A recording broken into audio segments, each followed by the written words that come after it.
Hi everyone, this is Sam from Zoom, and in this video I'm going to show you how to transfer your files from the H3-VR to your computer for easy editing and uploading. First, connect your H3-VR to your computer with a micro USB cable. Power on the H3-VR and it should display the USB menu.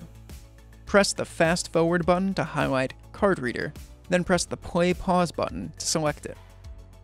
If you are using a Windows computer, you will see a new window appear on your screen.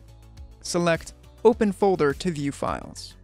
If you are using a Mac computer, you will see an icon appear on your desktop labeled H3-VR_SD.